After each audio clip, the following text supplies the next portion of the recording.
Hello दोस्तों, आज हम लोग इस लेक्चर में पार्ट 2 करेंगे, जिसमें है भौतिकी के नवीन तकनीकों के उदाहरण। यानी हम लोग आज आधुनिक भौतिकी के बारे में पढ़ेंगे। इसके पहले वाले लेक्चर में हम लोग चिरसंपत भौतिकी के बारे में कुछ चीज़ों को सीखा। तो इसमें पहला है ऊष्मा एवं ऊष्मा गतिकी। इसके अध्ययन की सहायता से बहुत से ऊष्मीय इंजनों जैसे डीजल इंजन, पेट्रोल इंजन, भाप इंजन का विकास संभव हुआ।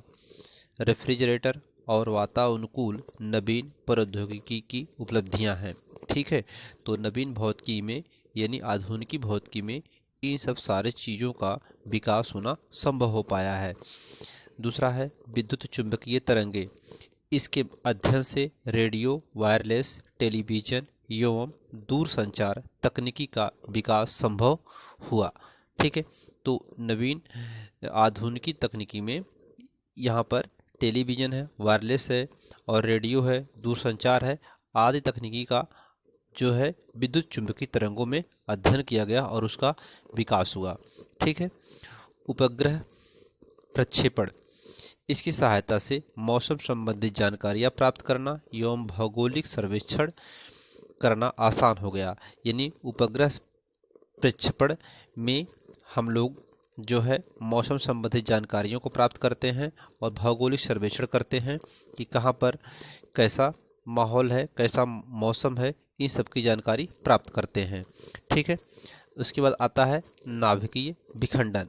ठीक है, नाभिकीय विखंडन में इसके अध्ययन से परमाणु भट्ठी एवं परमाणु बम का आविष्कार संभव हो सका। नाभिकीय विखंडन में परमाणु भट्ठी का आविष्कार संभव हुआ है, जिसका विद्युत उत्पादन में विशेष महत्व है।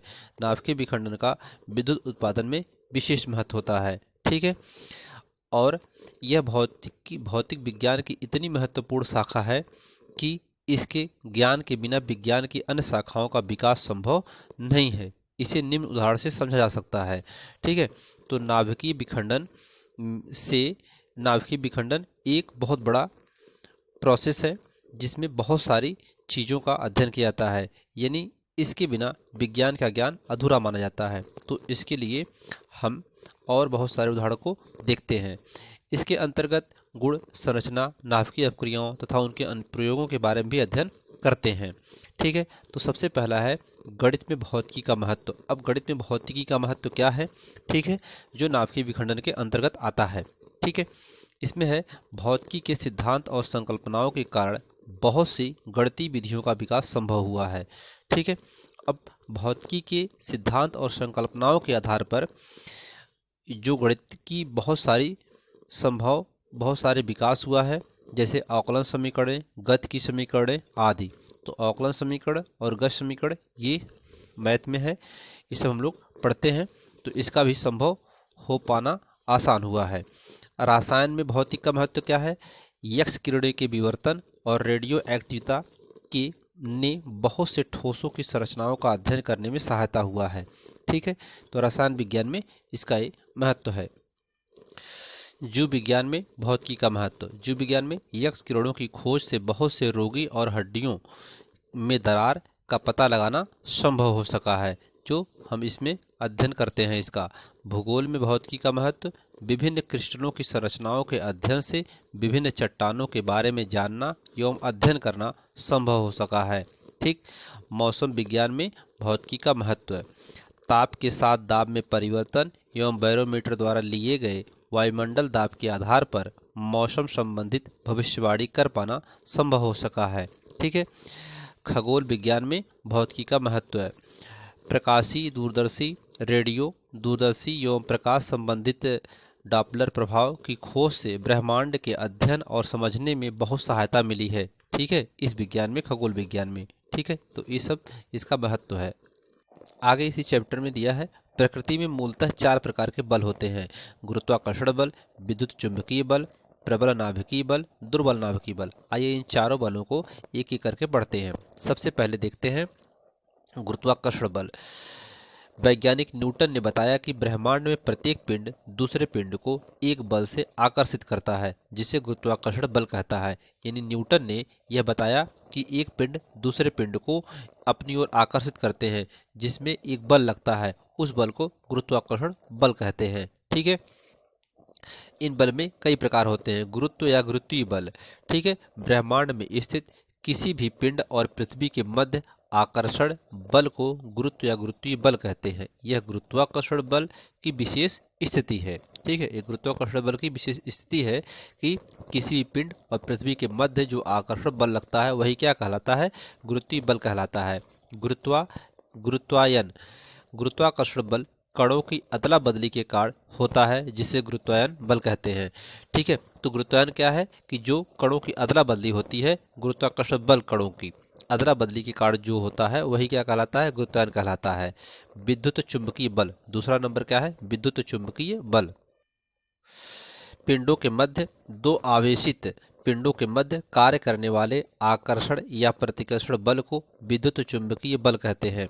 ठीक है, यानी विद्युत चुंबकीय बल क्या है, दो आवेशित पिंडों के मध्य, आवेशित पिंड जो एक प्लस और माइनस होते हैं, आवेश होते हैं, दो प्रकार के प्लस और माइनस होते हैं, तो उन आवेशों के मध्य जो कार्य करने वाला आकर्षण या प्रतिकर्षण बल होता है विद्युत चुंबकीय बल कहलाता है। आकर्षण का मतलब एक दूसरे को अपनी तरफ आकर्षित करना और प्रतिकर्षण का मतलब दूर करना। ठीक है, तो आकर्षण या प्रतिकर्षण बल को विद्युत चुंबकीय बल कहते हैं। तीसरा है प्रबल नाभिकीय बल। नाभिक के अंदर प्रोटॉन और न्यूट्रॉन के मध्य कार्य करने वाले बल को प्रबल नाभिकीय बल कहते हैं। ठीक है, इसमें है न्यूक्लियांस। नाभिक में न्यूट्रॉन और प्रोटॉन के एक साथ इकट्ठा होने पर न्यूक्लियांस कहलाते हैं। ठीक है, तो नाभिक में जब न्यूट्रॉन और प्रोटॉन एक साथ इकट्ठा होते हैं उसे क्या कहते हैं, न्यूक्लियांस कहते हैं। दुर्बल नाभिकीय बल। चौथा है रेडियो एक्टिव पदार्थ के क्षय के दौरान उत्सर्जित कणों के मध्य लगने वाला बल क्षीण नाभिकीय बल कहलाता है। जब रेडियो एक्टिव पदार्थ के क्षय होता है अर्थात वह टूटता है तो उससे उत्सर्जित जो कण निकलते हैं, उनके मध्य से निकलने वाले जो कण होते हैं उनका बल क्षीण हो जाता है जिसे क्षीण नाभिकीय बल कहते हैं। ठीक है, आगे है विलगित निकाय। बहुत सारे कणों या पिंडों का समूह निकाय कहलाता है तथा ऐसा निकाय जिस पर कोई भी बाह्य बल न लगे विलगित निकाय कहलाता है। यानी बहुत सारे कण हैं या बहुत सारे पिंड हैं, उनका जो समूह होता है उन्हीं के समूह को क्या कहते हैं, निकाय कहते हैं। ठीक है, और तथा ऐसा निकाय जिस पर कोई बाह्य बल न लगे, यानी उस निकाय पर जो कणों का समूह होगा या पिंडों का समूह होगा इस पर कोई बाह्य बल नहीं लगेगा तो वही ही क्या कहलाएगा, विलगित निकाय कहलाएगा। और कणों का समूह और पिंडों का समूह निकाय कहलाता है। ठीक है, आवेशों का संरक्षण नियम। इस नियम के अनुसार एक विलगित निकाय में कुल आवेश सदैव नियत रहता है। ठीक है, तो आवेश संरक्षण का नियम क्या है, संरक्षण का मतलब संरक्षित रहना, सुरक्षित रहना, तो आवेशों का सुरक्षित रहना। तो वही ये कह रहा है कि इस नियम के अनुसार एक विलगित निकाय में कुल आवेश सदैव नियत रहता है। विलगित निकाय का मतलब, विलगित निकाय ये होता है कि जिनके सारे कण या पिंडों का जो समूह होता है, इन्हीं सारी चीज़ों का जो समूह होता है वह निकाय कहलाता है और इस पर कोई बाह्य बल न लगे तो विलगित निकाय कहलाता है। तो उसी का जो विलगित निकाय होता है उसका सब आवेश क्या हो, सदैव नियत रहे अर्थात कांस्टेंट रहे, वह बदले न, वही आवेश संरक्षण का नियम कहलाता है। ठीक है, द्रव्यमान ऊर्जा संरक्षण नियम। द्रव्यमान ऊर्जा संरक्षण नियम क्या है, इस नियम के अनुसार किसी निकाय के द्रव्यमान और ऊर्जा का योग नियत रहता है। द्रव्यमान ऊर्जा संरक्षण में जो निकाय होता है, निकाय का द्रव्यमान और ऊर्जा सदैव नियत रहता है, वही द्रव्यमान ऊर्जा संरक्षण नियम कहलाता है। ऊर्जा संरक्षण नियम।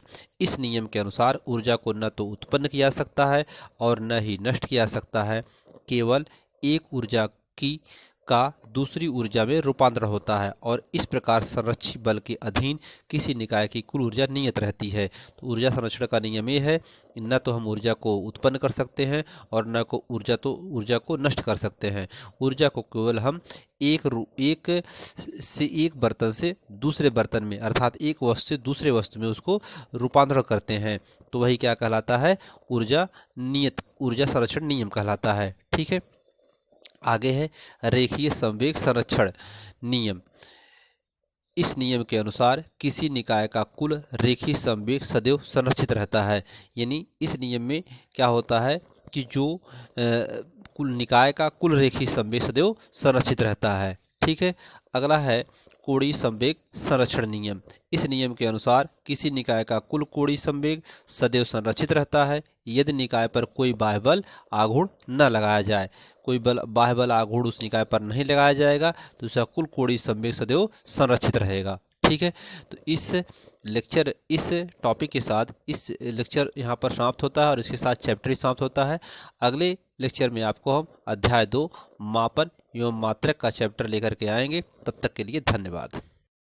दोस्तों, इस लेक्चर में भौतिक विज्ञान कक्षा 11 NCERT पर आधारित पूरा कंप्लीट कोर्स करवाया जाएगा। इसमें आपको एक तरफ से नोट्स मिलेगा और पूरा हल मिलेगा। आपको किसी भी प्रकार को आपको कोई दिक्कत नहीं होगी। अगर आपको वीडियो अच्छा लगेगा तो प्लीज़ आप इसे लाइक करें, सब्सक्राइब करें, शेयर करेंगे। धन्यवाद।